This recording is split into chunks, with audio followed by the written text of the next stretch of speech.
aspirasi bersama. Dalam sesi ini saya harapkan keterlibatan aktif para peserta untuk mengikuti seperti sesi yang pertama tadi, memasukkan kata kunci, satu kata yang menggambarkan karakteristik dari komunitas yang tangguh terhadap perubahan iklim.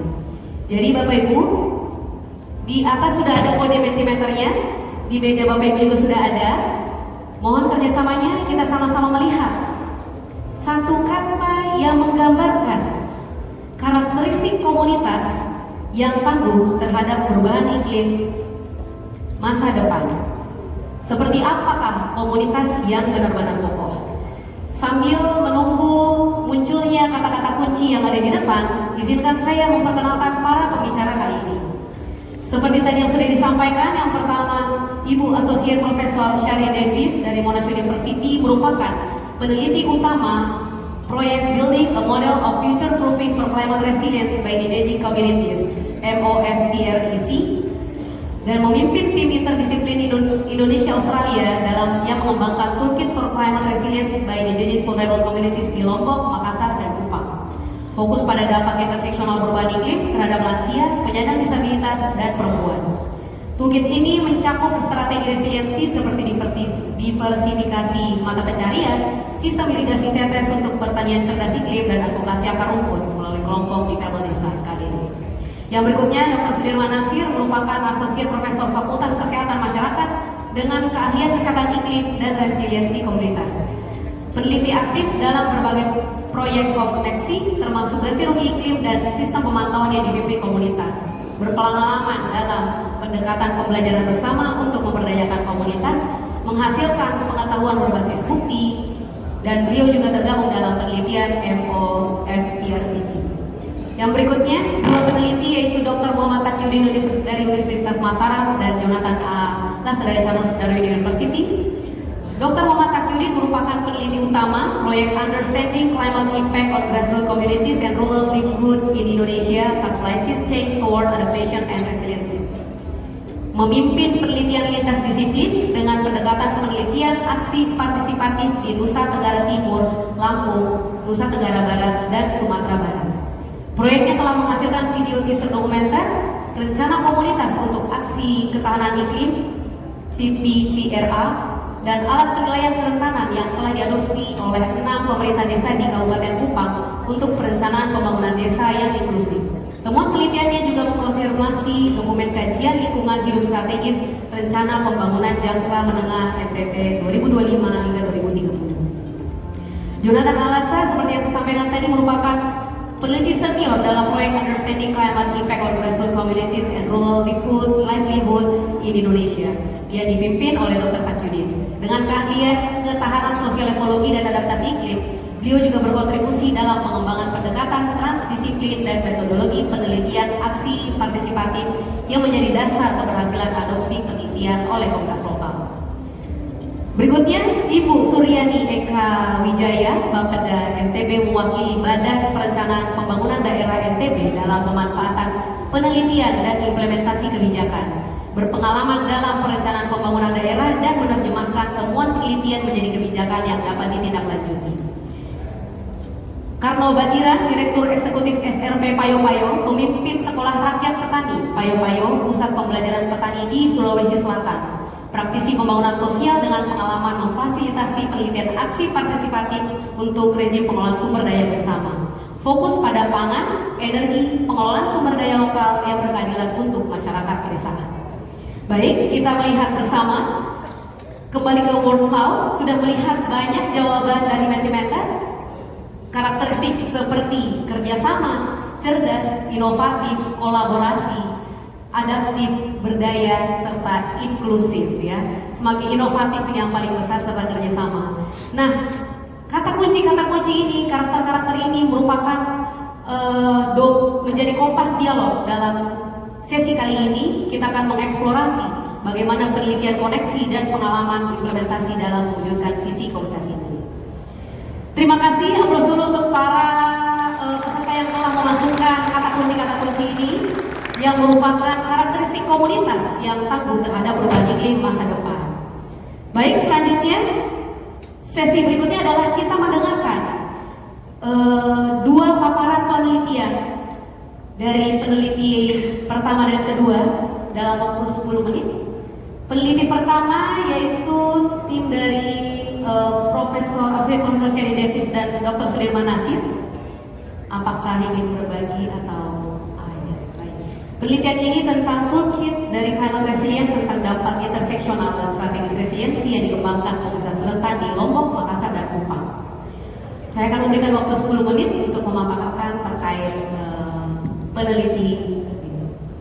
Ya, terima kasih Bu Nunu, moderator, bersama Bu Sherin, dan juga ada beberapa anggota tim peneliti untuk climate proofing in Eastern Indonesia, engaging community in this region, yang mungkin nanti juga akan memberikan tambahan pada presentasi saya dan Bu Sherin.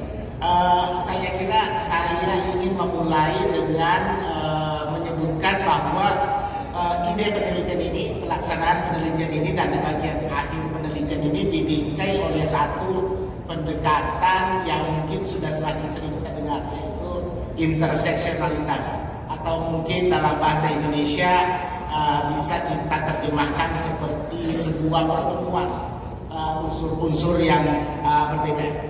Karena salah satu karakteristiknya adalah kita membahas sebuah isu yang kompleks dan tidak ada satu pun disiplin ilmu atau lembaga yang bisa menyelesaikan atau memahami dengan cukup mendalam fenomena krisis iklim, bencana iklim, dan dampaknya pada masyarakat rentan ini sendirian. Jadi kita harus saling memperkaya, dan cara yang paling gampang adalah dengan saling mendengar dan menghormati keberagaman perspektif. Saya berasal dari rumpun ilmu kedokteran, biomedis. Yang paling awal yang saya tahu tentang penelitian, kata penelitian atau konsep penelitian adalah laboratorium. Dan itu biasanya dalam lingkungan yang jauh lebih bisa dikontrol. Tapi kemudian saya tahu meskipun ilmu kedokteran, biomedis menghasilkan banyak terobosan sumbangan, termasuk pada kelompok rentan, termasuk pada lansia, kita tahu harapan hidup meningkat. Indonesia masuk penuaan penduduk.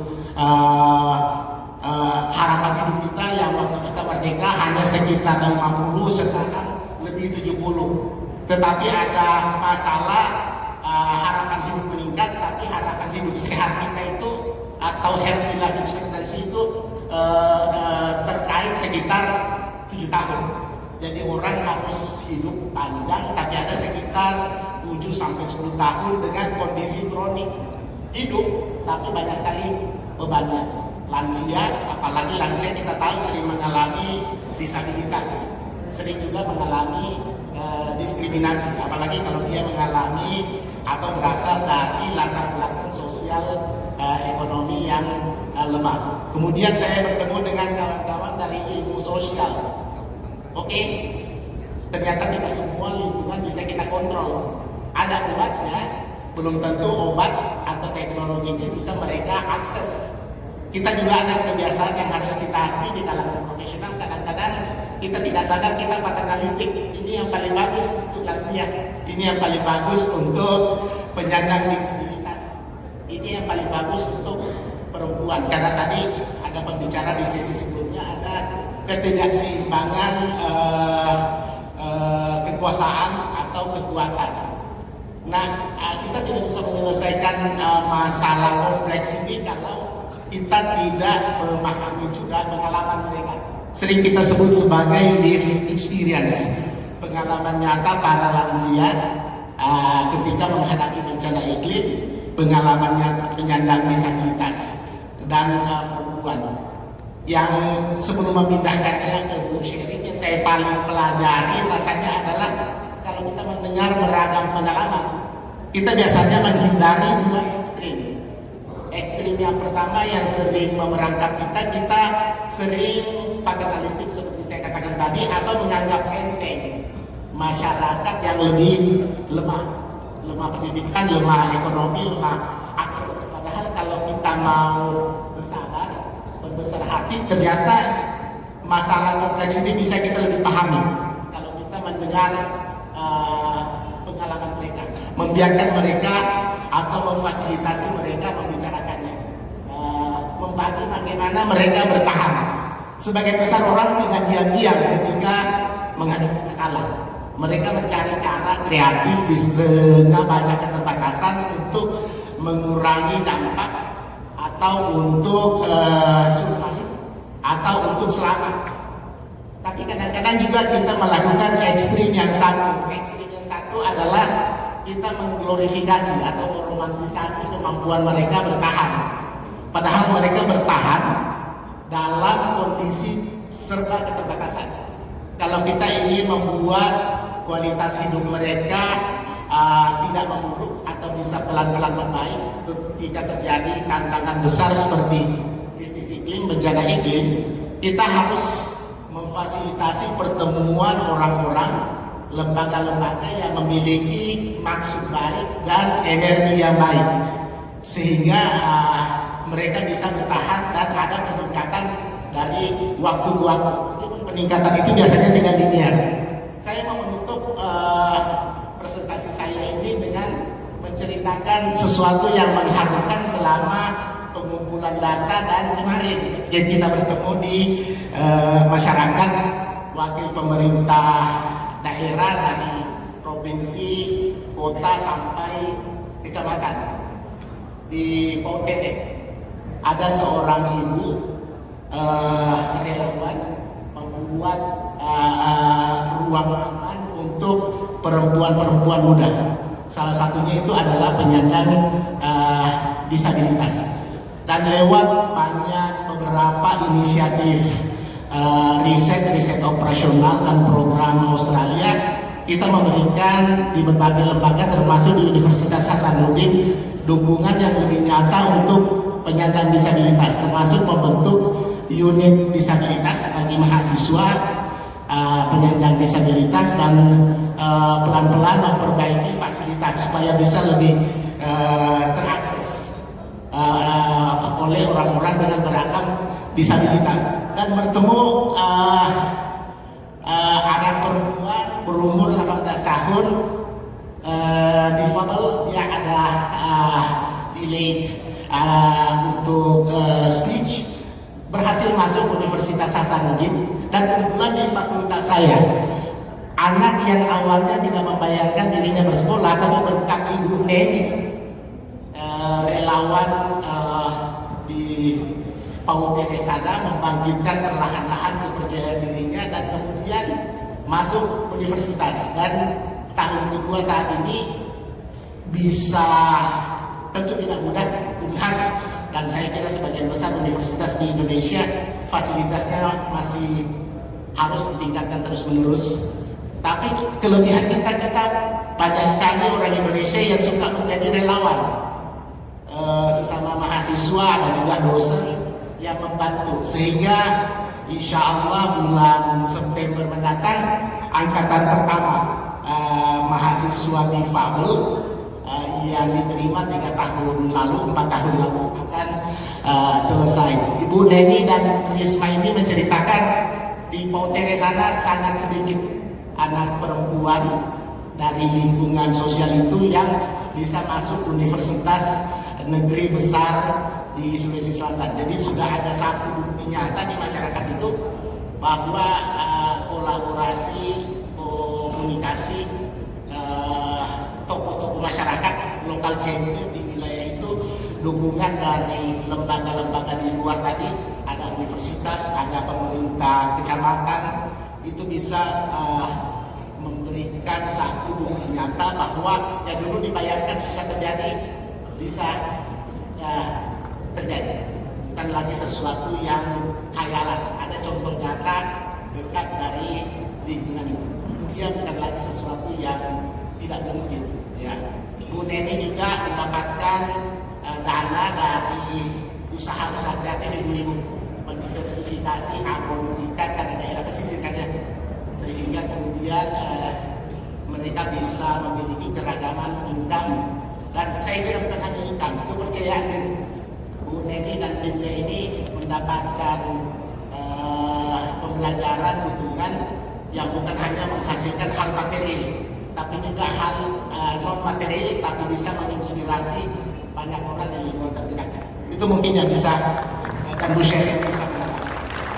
Sangat luar biasa. Gimana? Ya, mungkin tadi saya bisa tambah, cuma mungkin saya bilang aja tadi kalau ada banyak kata menti-menti, ya itu menarik sekali, ada kata royong, ada adaptasi, ya sejahtera, ya jadi saya sangat tertarik soal itu, tapi nanti saya bisa tambah karena Oke, baik. Menarik sekali dari paparan pertama terkait yang saya tangkap pentingnya komunikasi serta transisi perbedaan keilmuan dalam kolaborasi.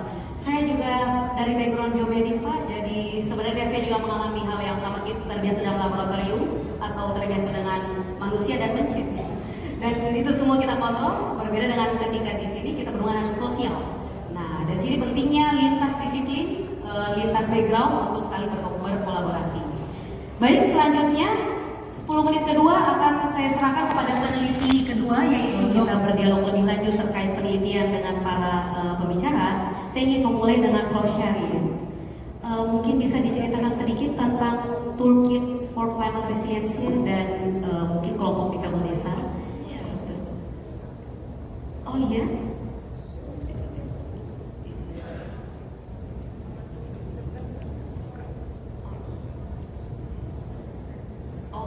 Ada slide yang bisa ditayangkan. Iya. Mungkin bisa sambil menunggu kita cerita tentang toolkit itu gambarannya seperti apa dan kelompok desa. Ya, ada 3 tempat untuk penelitian kita di Lomba di Kupang juga di Makassar, dan kita menciptakan itu toolkit untuk future proofing climate resilience, dan dalam toolkit itu ada banyak resources. Here we go. So engaging vulnerable communities, a toolkit for climate resilience. Bisa dibantu ya. Here we go. Dan besok ada Mbak Cece akan bicara lebih dalam tentang penelitian kita di Kupang, tapi ada resilient strategies yang menghasilkan dari penelitian kita di sana. Yang pertama itu tenun ikat weaving, and this diversifies income for women, including older women, those with disabilities, mitigating climate-related agricultural losses. So that's through reinvigorating the tenun weaving. Also village people with disability groups, advocating for rights, ensuring resource access, promoting participation in local climate planning, and also strengthening community networks. And also drip irrigation. So on our toolkit, anyone can go to the website and have a look at these resources there. But one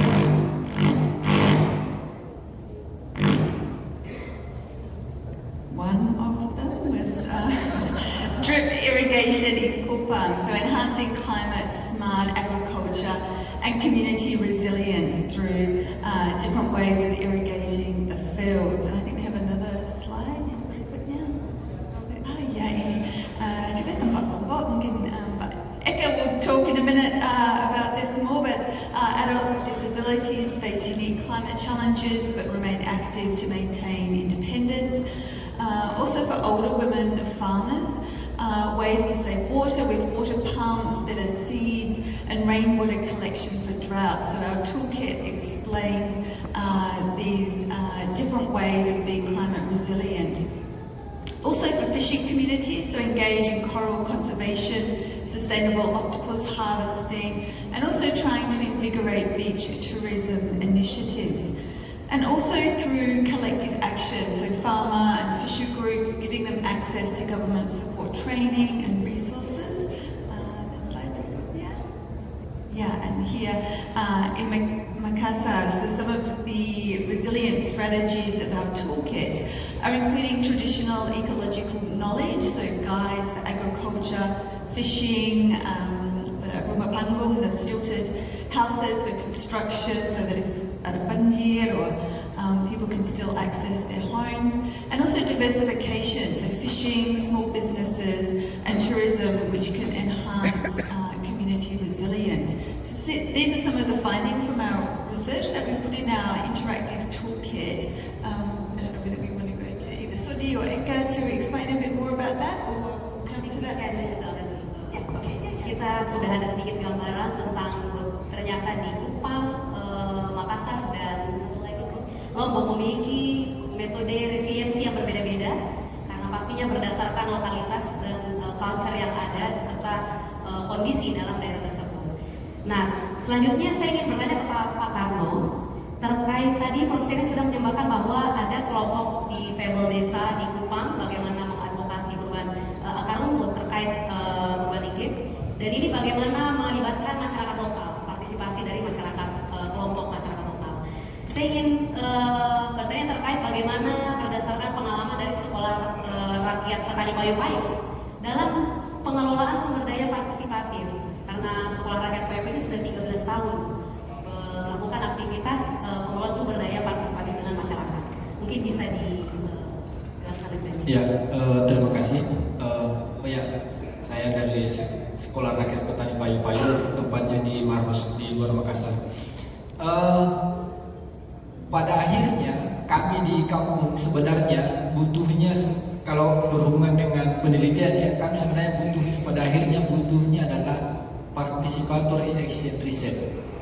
Jadi kalau perubahan iklim itu kan dampaknya tidak adil bagi semua orang. Saya mungkin bisa beradaptasi, tapi tetangga saya mungkin tidak. Saya bisa beli pompa air kalau kekurangan air, tetangga saya mungkin tidak.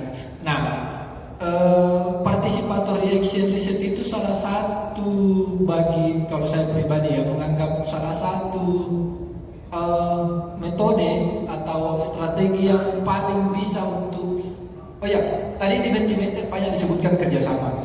Nah, kerjasama itu hanya bisa didapatkan sekarang ini, terutama di kampung ya. Kita harus mengakui ini, kalau di kampung-kampung itu sudah distrust akut, kita tidak percaya dengan tetangga kita. Nah, untuk membangun kerjasama tadi itu dibutuhkan community organizing, mengorganisir rakyat sama-sama, mendidik rakyat. Nah, salah satu caranya ya participatory action research itu. Ya meskipun perlu diakui juga ya, atau dikritisi diri kita sendiri, kita yang meneliti kadang-kadang para yang kita bikin itu entah sampai di metodenya saja sudah kita lebih lipar atau benar-benar engage sebanyak mungkin warga. Nah itu hal lain yang perlu kita tetap perbaiki. Tapi pada akhirnya kalau saya sendiri berpendapat tidak menerima panggilan penelitian lagi kecuali PAR. Kira-kira kalau anak muda sekarang ya begitu. Hubungannya tadi sama penelitiannya Pak Taki dan Pak itu ya. Saya kira itu salah satu cara yang paling powerful untuk pelibatan partisipasi melalui community organizing itu. Nah, community organizing itu salah satu strategi yang paling powerful, mengajak warga sama-sama belajar, sama-sama mempelajari masalahnya, sama-sama menemukan sendiri bagaimana cara menghadapinya, dan pada akhirnya itu akan menumbuhkan kata yang paling besar tadi di mentimeter, kerjasama itu. Kira-kira itu yang. Baik, terima kasih atas jawabannya, bahwa ternyata memang sangat penting adalah metodenya participatory action research untuk menguatkan kerjasama baik masyarakat maupun peneliti. Nah, selanjutnya saya ingin bertanya kepada Ibu Ibu Suryani dari perspektif Bapeda NTB. Tadi kan sudah mendengar berbagai konsep, ada sistem irigasi tetes dari konsep di Makassar, Lombok, ada Kupang, bahkan kalau dengar dari peneliti yang kedua dari Pak Takyudin ada sudah diadopsi di 6 desa di Kupang. Menurut Ibu di antara semua metode di semua temuan-temuan ini yang mana yang lebih applicable untuk konteks perencanaan pembangunan di NTB ini? Siap. Terima kasih sekali. Bismillahirrahmanirrahim. Assalamualaikum warahmatullahi wabarakatuh. Saya Eka dari Bapeda Provinsi NTB, sehari-hari sebagai koordinator Knowledge Management Center. Di sini saya sangat berterima kasih sekali ya dari koneksi dari Australia, dari DFAT, semua hasil-hasil penelitian dan risetnya tentunya ini sangat bermanfaat sekali buat kami di daerah. Studi yang sudah dilakukan tadi telah dijelaskan oleh Ibu Sherin ya terkait dengan di Lombok. Ini kami memang pada saat diseminasi hasil risetnya turun ke lapangan dan langsung lihat ke visi komunitasnya. Memang perubahan iklim menjadi sangat nyata dan berdampak sehingga memang perlu dilakukan hal-hal yang berkaitan dengan adaptasi dan mitigasi. Terkait dari sisi perencanaan, tugasnya Bapeda adalah menyusun dokumen perencanaan pembangunan. Jadi dokumen perencanaan ini ada yang jangka panjang 20 tahun RPJPD, kemudian jangka menengah 5 tahun RPJMD, dan yang untuk tahunan adalah RKPD, Rencana Kerja Pemerintah Daerah. Proses penyusunan perencanaan ini mengikuti 5 pendekatan. Yang pertama adalah top down, bottom up, kemudian ada teknokratiknya juga di sana, kemudian ada partisipatif dan politik. Tambahannya lagi itu adalah tematik, holistik, integratif, dan spasial. Jadi konteks spasialnya sangat penting sekali. Nah, di sini hasil-hasil riset ini adalah data. Menjadi data yang bercerita untuk perubahan kebijakan.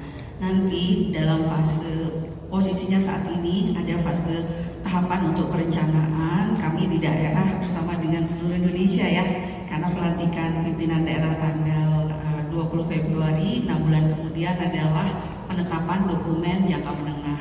Nah saat ini kalau di NTB sendiri, mungkin di Sulawesi sudah lebih advance ya. Kami sudah selesai evaluasi di Kementerian Dalam Negeri untuk rencana pembangunan jangka menengah dan ini mengikuti semua arahan yang telah ditetapkan dari RPJPN yaitu Undang-Undang Nomor 59 Tahun 2024, kemudian RPJMN ini adalah Peraturan Presiden Nomor 12 Tahun 2025. Kemudian regulasi untuk penyusunannya mengikuti dari Permendagri 86 tahun 2017 dan juga Instruksi Menteri Dalam Negeri untuk penyusunan RPJMD dan Rencana Strategis Perangkat Daerah. Jadi dalam sisi susunan perencanaan untuk ada lagi yang namanya 45 indikator utama pembangunan. Salah satu indikator yang penting adalah penurunan emisi GRK. Nah ini yang ada kaitannya dengan konteks untuk adaptasi perubahan iklim yang nantinya adalah membangun ketahanan di tingkat masyarakat.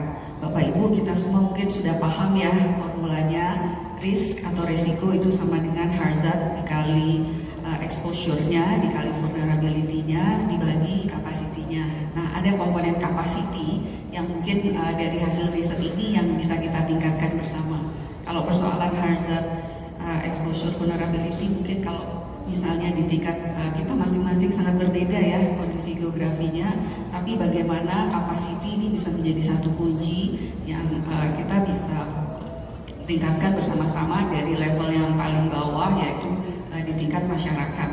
Untuk contoh dalam konteks NTB, tadi kami melihat di Mentimeter ada kata berdaya dan ini secara align dengan program unggulan pemerintah daerah saat ini.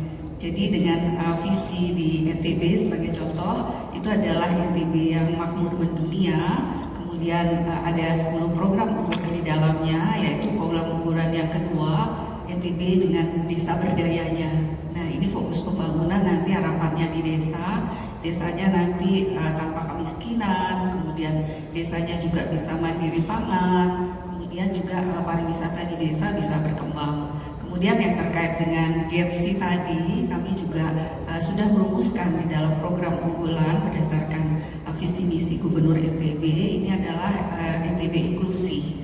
Nah, di sini harapannya semua hasil-hasil riset dan penelitian nanti yang akan menjadi indikator pembangunan daerah. Yang paling penting adalah letaknya di penentuan target sasarannya. Karena dari target sasaran ini yang akan mendukung untuk pencapaian ke indikator yang terkait dengan GNC. Demikian mungkin sedikit dari kami. Terima kasih. Assalamualaikum warahmatullahi wabarakatuh. Waalaikumsalam. Terima kasih banyak Ibu, sudah sangat mencerahkan ya. Ternyata banyak tahapan-tahapan dan banyak poin penting dalam penyusunan itu. Kita bisa melihat di sisi mana kita bisa masuk sehingga bisa menjadi data yang dapat menjadi dasar untuk membantunya kan. Kira kita datang dengan beberapa kali mereka mengusulkan program tidak pernah terrealisasi. Di begitu kita mau ambil data, ditolak karena ini dikirim dari pemerintah. Nah, kemudian kita lakukan pendekatan. Nah, semua desa itu kemudian kita fasilitasi setelah kajian risiko bersama masyarakat menyusun yang disebut rencana aksi komunitas, community action plan. Nah, ini yang kemudian kita advokasi minimal di level desa masuk. Jadi kita kaji risiko ini dipresentasi di masyarakat, di pemerintah desa. Nah, untuk kasus di Kupang sendiri, hasil rencana aksi komunitas ini malahan ada di slide saya tuh, ada di slide kami itu tanda tangan beberapa kepala OPD untuk mengadopsi, dinaikkan di kalaupun tidak bisa di rencana ke depan itu ada beberapa yang diimplementasi langsung pada saat itu. Nah, yang ada juga kemudian hasil-hasil riset kami kebetulan pada saat pertama kali diskusi rencana aksi daerah adaptasi perubahan iklim, hasil riset koneksi ini saya presentasi dan itu sebagai basis dari dokumen ini. Nah, kalau di NTB sendiri kami bersama Bu Eka saat ini sedang proses menyusun rencana pembangunan rendah karbon dan berketahanan iklim dan itu mewarnai dokumen tersebut. Insyaallah minggu depan sudah kami pada tahapan konsultasi publik. Dan social inclusion dan pemantauan lintas yang selama penelitian. Jadi di sini ada lintas sipil sudut pandang Dr. Sudirman bahwa Dr. Sudirman dalam penelitian ini mungkin bisa diceritakan. Ya, untuk nyambung tadi dengan Pak John cerita tentang penghidupannya. Kalau di kasusnya tadi kerbau, bagaimana masyarakat di lokasi risetnya bercerita rinci ya, memberikan pemahaman pada kita apa yang berubah pada kehidupan mereka. Selama riset dengan Bu Sherin, ada Pak Syarif, Bu Cece, Bu Ros dari LBH APIK, terutama masyarakat pesisir, kita mendengar cerita rinci masyarakat yang membuktikan lagi bahwa masyarakat terlepas dari tingkat pendidikan formal dan ekonomi, banyak sekali di antara mereka adalah observer yang bagus.